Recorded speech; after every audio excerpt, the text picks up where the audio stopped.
Um jato executivo aproxima-se para pouso no aeroporto de Congonhas, em São Paulo.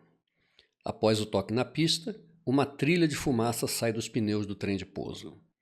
A aeronave derrapa, vai para a grama e para pouco antes de um barranco que limita a área do aeroporto.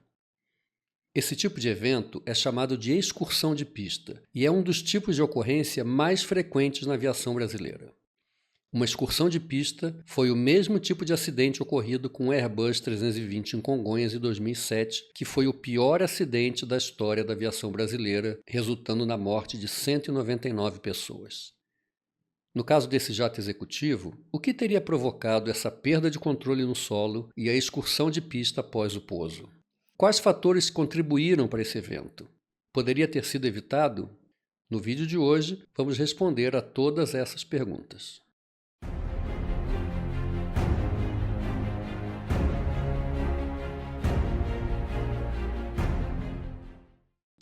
Antes de começarmos, um esclarecimento inicial.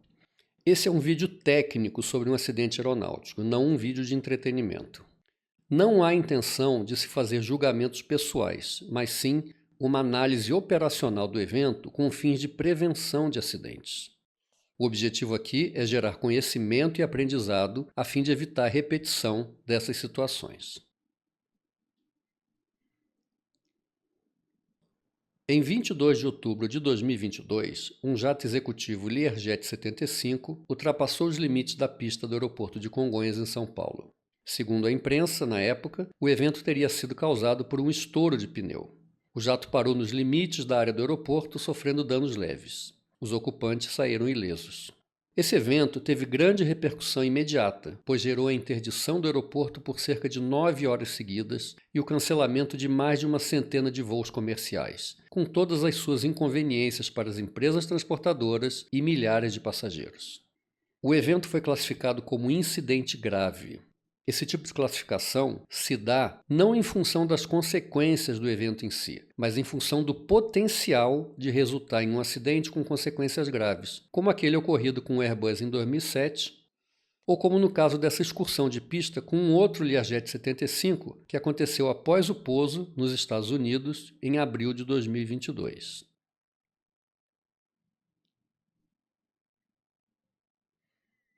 O incidente foi investigado pelos órgãos do Sistema de Investigação e Prevenção de Acidentes Aeronáuticos, CIPA-R, e o relatório final publicado pelo CENIPA identificou os seguintes fatos. Aeronave. O avião era um Learjet 75 fabricado pela Bombardier em 2015.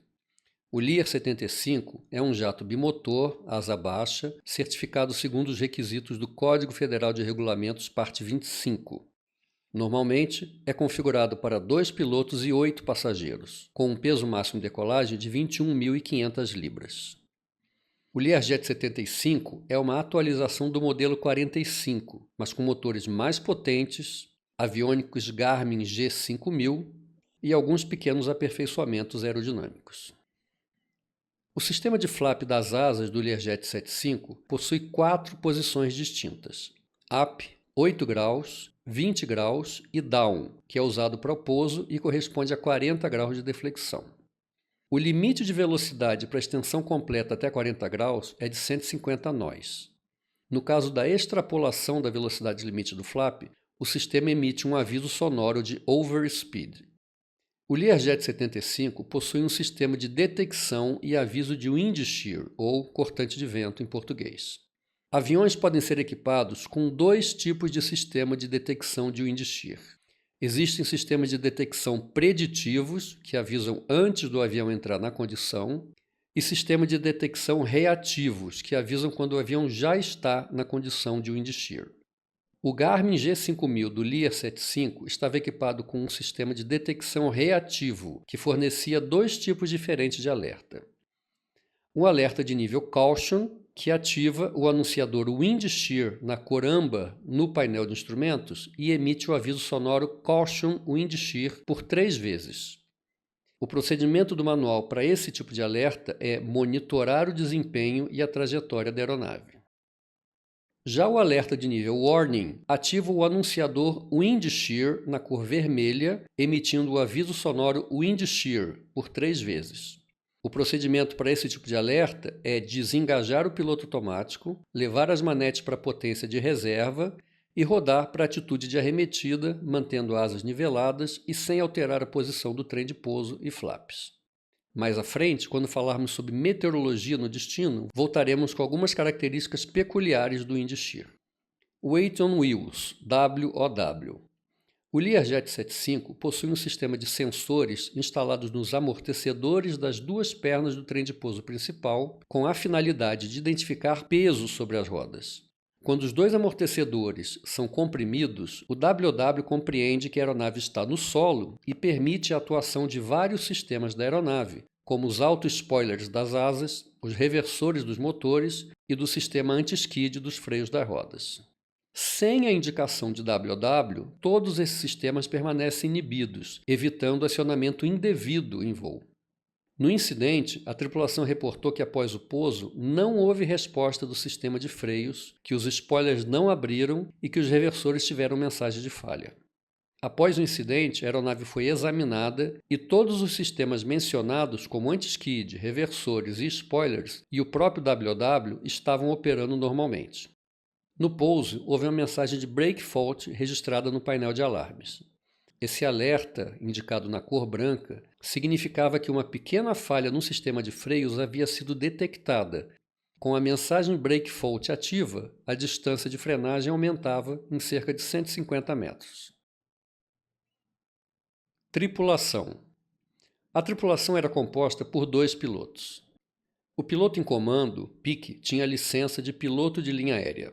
Possuía cerca de 8.600 horas totais de voo, sendo 340 horas no modelo Learjet 75.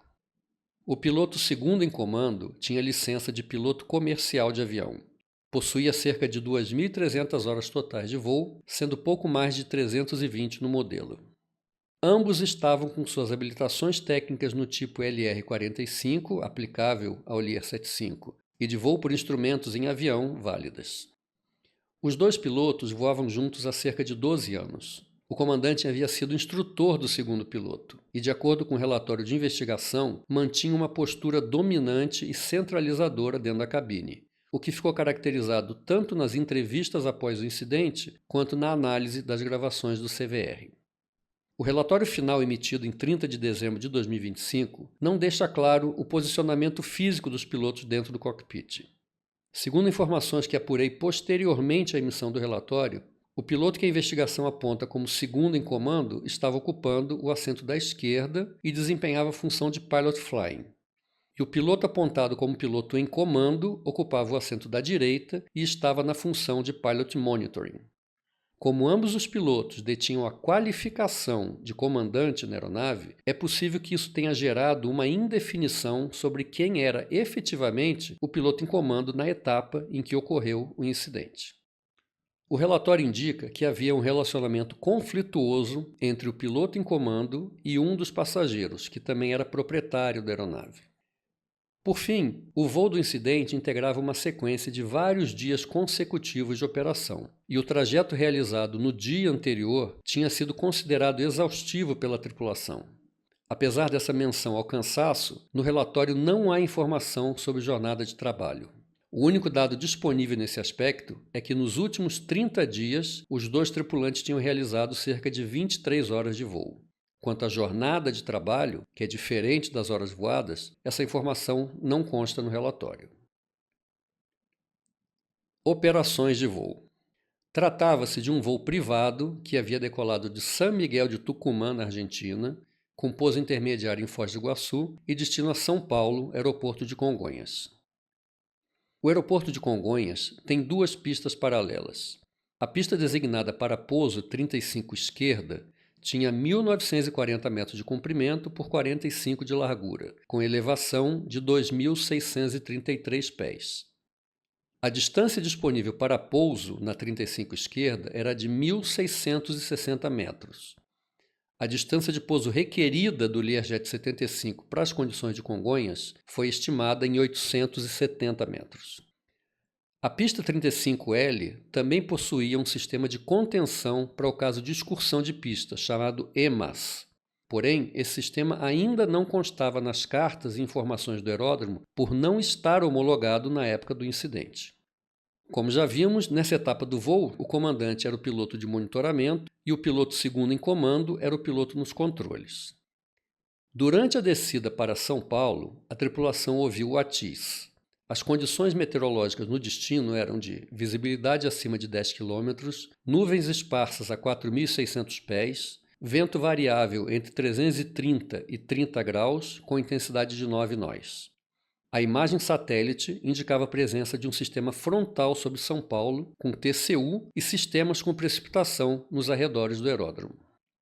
Após receber as informações meteorológicas, o piloto de monitoramento identificou que a aeronave se aproximaria com vento de cauda e que no aeroporto o vento seria de proa. Com isso, deduziu que havia probabilidade de encontrar o fenômeno de wind shear durante a aproximação para pouso.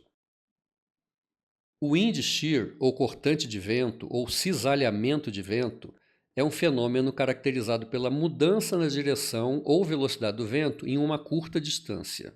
Pode ocorrer em qualquer altitude e se manifestar tanto no plano horizontal quanto no plano vertical. Existe uma manifestação mais violenta do wind shear, chamada de microburst, que não será tratada nesse vídeo. O wind shear tem o potencial de impactar dramaticamente o desempenho da aeronave, afetando tanto a velocidade quanto a trajetória, podendo ser particularmente perigoso nas fases de decolagem e de aproximação para pouso. Cortantes de vento podem afetar o desempenho da aeronave positivamente ou negativamente. São chamados performance shear. A performance shear que degrada o desempenho, chamada de cortante negativa ou cortante de diminuição de desempenho, ocorre quando o avião encontra uma condição de redução de vento de proa, ou de aumento de vento de cauda, ou de mudança repentina de vento de proa para vento de cauda. A perda de desempenho manifesta-se imediatamente tanto com queda de velocidade indicada, quanto perda repentina de sustentação, que provoca um afundamento abaixo da trajetória de aproximação desejada, podendo resultar em impacto no solo antes da pista. Como já vimos, quando o Garmin G5000 encontra esse tipo de condição negativa ao desempenho, ele emite o aviso de wind shear no nível warning, em vermelho, no PFD, junto com o alerta sonoro wind shear por 3 vezes, e determina a arremetida conforme o procedimento previsto no AFM. Por outro lado, a performance shear que aumenta o desempenho, chamada de cortante positiva ou cortante de aumento de desempenho, ocorre quando o avião encontra uma condição de aumento de vento de proa, ou diminuição de vento de cauda, ou de mudança repentina de vento de cauda para vento de proa. O aumento de desempenho manifesta-se imediatamente pelo aumento da velocidade indicada e o aumento da sustentação total, normalmente deixando a aeronave acima da trajetória pretendida e com excesso de velocidade. Quando o Garmin G5000 encontra esse tipo de condição de cortante positiva ao desempenho, ele emite o aviso de wind shear no nível Caution, em âmbar no PFD, junto com o alerta sonoro de Caution Wind Shear por 3 vezes, e determina que a tripulação monitore o desempenho e a trajetória, por ser uma condição que requer atenção, mas o AFM não menciona uma obrigatoriedade de arremetida. Aproximação. O Learjet foi autorizado a voar para a posição na CHUP e aguardar o procedimento ILS Victor para a pista 35 à esquerda. Durante a descida, a tripulação conversou sobre a existência de formações meteorológicas significativas na rota de chegada e questionaram o controle de aproximação se havia chuva em Congonhas. Não houve briefing sobre o procedimento de aproximação. Depois de Nachupe, a aeronave foi instruída a voar para Uzito, descendo para 5.300 pés e autorizado o procedimento ILS Victor da pista 35 esquerda. O CVR gravou ruído de chuva na estrutura do Learjet nesse trecho. Estatisticamente, na fase de aproximação e pouso, acontece mais de 50% dos acidentes fatais da aviação comercial mundial. Por isso mesmo, desde o final dos anos 1990, instituiu-se o conceito de aproximação estabilizada, com o objetivo de diminuir a quantidade de problemas operacionais encontrados nessa fase do voo. A aproximação é considerada estabilizada quando todos os parâmetros a seguir são atingidos. A aeronave está na trajetória correta, apenas pequenas mudanças de proa e arfagem são necessárias para manter a trajetória, a velocidade está entre VREF e VREF mais 20, a aeronave está configurada para pouso, com trem de pouso estendido, flaps na configuração de pouso e, quando for o caso, os spoilers armados. A razão de descida é menor do que 1000 pés por minuto, o ajuste de potência é apropriado para a condição do voo, todos os briefings e checklists foram realizados. Para aproximações de precisão, a aeronave tem que estar dentro de um DOT da rampa de planeio e do localizador. As asas têm que estar niveladas antes de cruzar 500 pés de altura, se forem condições meteorológicas visuais, e antes de 1000 pés de altura, se a aproximação estiver em condições meteorológicas por instrumento. Nas operações de transporte regular, se durante uma aproximação qualquer um dos tripulantes, seja o comandante, seja o segundo em comando, identificarem que algum desses parâmetros não está sendo cumprido, é obrigação desse tripulante verbalizar: aproximação não estabilizada, arremeta. E o piloto que estiver nos controles deve arremeter sem questionamentos. Esse conceito é tão importante que ele é imposto pelas empresas aéreas e fortemente supervisionado, a ponto de que, se um desvio identificado não resultar na arremetida, o piloto em comando pode sofrer sanções disciplinares. Vejamos a sequência de eventos em horário local. Às 13h26:08, o Pilot Monitoring informa ao controle de aproximação de São Paulo que a aeronave estava passando pelo fixo Zito, sem turbulência e com boa visibilidade. O controle instrui a tripulação a contatar a torre ao estarem estabilizados. Às 13h26:39, o avião passa para a frequência da Torre São Paulo, recebe a informação de vento 320 graus com 9 nós. O Pilot Monitoring verifica no PFD que naquele momento estavam com componente de cauda, e ele então avisa ao piloto nos controles que o vento viraria na aproximação. Às 13h27:01, cerca de 3 minutos antes do toque na pista, o trem de pouso é baixado e o flap estendido para a posição intermediária de 20 graus. A VREF seria de 119 nós, mas o Pilot Monitoring instrui o Pilot Flying a manter o motor aplicado até o pouso e com velocidade de 150 nós. Às 13h28:04, o Pilot Monitoring avisa ao Pilot Flying que o vento estava variando e que poderia ocorrer o wind shear.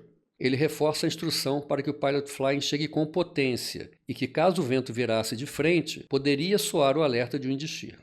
No entanto, não é feito um briefing sobre o procedimento a ser realizado no caso de acontecer o alerta de wind shear. Às 13h28:25, o Pilot Monitoring instrui o Pilot Flying a aplicar potência e a não se assustar com a possível variação do vento. O Pilot Monitoring continua a orientar o Pilot Flying, mencionando a velocidade de aproximação de 150 nós e a intenção de reduzir a velocidade em uma altitude mais baixa. Às 13h29:17, houve-se o alerta oral de 500 pés AGL. O Learjet ainda está com o flap em 20 graus. O Pilot Monitoring instrui o Pilot Flying a não se preocupar com o baixamento dos flaps, mas sim com a variação do vento. O Pilot Monitoring solicita ao Pilot Flying que aumente a potência dos motores. Às 13h29:42, houve o alerta auditivo de 400 pés de altura e o Pilot Monitoring solicita por 2 vezes que o Pilot Flying ajuste a velocidade para 150 nós e que aumente a potência dos motores. Às 13h29:52, com aviso de 300 pés, houve o alerta Caution Wind Shear. Segundo o relatório, o Pilot Flying esboça o início de arremetida, mas é orientado pelo Pilot Monitoring a manter a aproximação, o que ele faz. Nesse momento, a velocidade indicada sobe para 160 nós. Poucos segundos antes do cruzamento da cabeceira 35 esquerda, quando a aeronave passa por 100 pés de altura, o flap é estendido para a posição down. Logo depois, houve-se o alerta oral de overspeed, relacionado ao limite de velocidade com flap na posição down. A aeronave toca a pista com 153 nós, acima do limite de 150 com flap totalmente estendido. O toque ocorre cerca de 450 metros depois do cruzamento da cabeceira. O Pilot Flying atua nos freios sem sucesso. O Pilot Monitoring verbaliza assertivamente para que o Pilot Flying freasse e ele responde que os freios não respondem. O freio de emergência, que não possui proteção de anti-skid, é aplicado em toda a sua amplitude e provoca o travamento das rodas e o estouro dos pneus. A aeronave extrapola os limites da pista 35 esquerda. A aproximação do Learjet 75 não estava estabilizada, tanto por excesso de velocidade, quanto por configuração de flaps, quanto pela falta de briefing de aproximação e da realização do checklist before landing, que levou ao esquecimento de se armar os spoilers das asas antes do pouso. Durante a aproximação para pouso, o checklist de before landing não foi realizado. Nesse procedimento, estava previsto armar os spoilers para que ele se abrisse automaticamente quando houvesse a compressão dos amortecedores, provocando uma diminuição da sustentação nas asas e melhorando a eficiência de frenagem. Como os spoilers não foram armados antes do pouso, não abriram na hora do toque, o que pode ter contribuído para não haver a compressão dos amortecedores e nem ativação dos sensores de WOW. Sem liberação pelos sensores de WOW, o sistema de freio, anti-skid, auto-spoilers e reversores ficam inoperantes. Existe uma outra condição possível de ter acontecido no pouso, mas que não pôde ser verificada pela falta de dados. Essa condição que vamos descrever já foi identificada durante uma outra investigação de excursão de pista que eu participei com outro tipo de aeronave. E, embora não possa ser confirmada nesse caso de Congonhas, é trazida aqui como um ensinamento extra. A velocidade prevista de cruzamento da cabeceira para o Learjet 75 nesse pouso era de 119 nós. Normalmente, o piloto comanda o arredondamento e a aeronave perde entre 5 a 8 nós até tocar o solo, ou seja, estaria tocando a pista com algo em torno de 115 nós. Nessa aproximação, o Learjet tocou o solo com 153 nós. Com esse adicional de velocidade de mais de 30 nós, a asa está produzindo muito mais sustentação do que no pouso com velocidade normal, e o profundor continua com bastante autoridade pelo excesso de velocidade. Sabemos que alguns pilotos têm a tendência de empurrar o manche à frente logo após o toque, com o objetivo de apoiar melhor o trem de nariz e melhorar a dirigibilidade no solo. No entanto, se isso for feito em condições de velocidade elevada e com muita amplitude de manche a picar, o profundor defletido vai gerar sustentação suficiente para levantar a cauda e distender os amortecedores principais, desativando o sistema de weight on wheels, que é responsável por habilitar o funcionamento dos freios, dos spoilers das asas e dos reversores dos motores. Após o toque no solo e cerca de 1.200 metros depois do cruzamento da cabeceira, com a aeronave se deslocando a cerca de 120 nós, houve o acionamento do freio de emergência, seguido de uma guinada para a esquerda. Como o freio de emergência não possui a proteção de anti-skid, o manual de voo informa que o uso de força excessiva na sua utilização poderia provocar derrapagem, estouro de pneu ou perda do controle direcional da aeronave, o que efetivamente aconteceu. Na sequência, a aeronave ultrapassou o limite lateral esquerdo da pista, passando sobre a área gramada, chegando até o limite da taxiway Mike. Sobre o desempenho de pouso, a distância disponível para o pouso na pista 35 esquerda era de 1.660 metros. Considerando as condições operacionais e uma aproximação dentro dos parâmetros estabelecidos pelo fabricante, com cruzamento de cabeceira na VRF, a distância requerida para pouso seria 870 metros. Utilizando-se a carta de correção da distância de pouso, a partir da distância requerida de 870 metros, se o pouso fosse feito com anti-skid inoperante e sem vento, a distância de pouso seria aumentada para cerca de 1.550 metros. Com a luz brake fault ativa, essa distância aumentaria para 1.700 metros, o que já seria maior do que a distância disponível da pista 35 esquerda. Considerando que o toque na pista ocorreu com cerca de 153 nós, não há dados para cálculos da distância de pouso, considerando uma parada normal sem a derrapagem ocorrida no incidente. Conclusão. As conclusões apresentadas aqui diferem um pouco daquelas constantes no relatório de investigação divulgado em 30 de dezembro de 2025.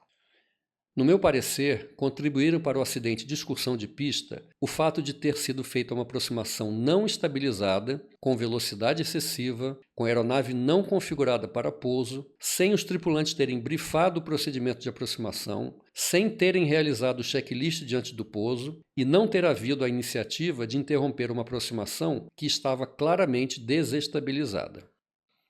A condição meteorológica propensa ao indistir, que mesmo sendo esperado, não levou a tripulação a brifar os procedimentos para a condição específica. A decisão de ter sido feita a aproximação com um acréscimo de velocidade de mais de 30 nós acima da VRF, que se conjugou com uma condição de um indistir de incremento de desempenho, aumentando a velocidade indicada e a sustentação, provavelmente contribuindo para um toque mais longo do que o ponto de visada na pista. O julgamento da tripulação ao colocar um adicional de velocidade de mais de 30 nós para a operação em uma pista com comprimento limitado.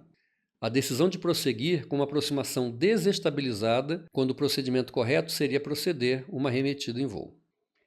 E esses fatores contribuintes aconteceram como resultado de uma deficiente coordenação entre os tripulantes durante a aproximação e pouso, evidenciada pela ausência de preparação adequada para a fase, pela possível percepção de indefinição das funções a bordo, pela aparente ansiedade do piloto de monitoramento com a condição de indistir, pela sua postura incisiva sobre o outro piloto, pela insistência da realização de uma aproximação com 30 nós de acréscimo de velocidade e pela falta de assertividade do piloto nos controles em se posicionar e comandar uma arremetida frente a uma aproximação não estabilizada.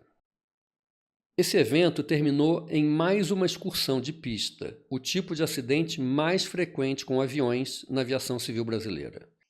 E não foi um incidente causado por falha mecânica, mas sim pela insistência em continuar uma aproximação não estabilizada, com excesso de velocidade, com a aeronave desconfigurada para o pouso e sem realização dos briefings e checklists requeridos. Um incidente evitável, a depender do julgamento e da tomada de decisão dos tripulantes. Acidentes por falha de decisão continuam sendo os mais frequentes na aviação brasileira. Mas não existem acidentes novos. Apenas novos pilotos cometendo os mesmos erros que outros já cometeram anteriormente. Precisamos aprender com os erros de decisão que frequentemente resultam em acidentes. Não são muitos. Guarde essa lista, lembre-se dela e mantenha-se afastado dessas armadilhas que já vitimaram tantos outros pilotos que se julgavam invulneráveis. Não arrisque fazer parte da estatística. Está na dúvida? Arremeta e faça uma nova aproximação. Um incidente ou acidente não tem volta, e uma arremetida pode salvar o seu dia. Pense nisso. Muito obrigado e bons voos.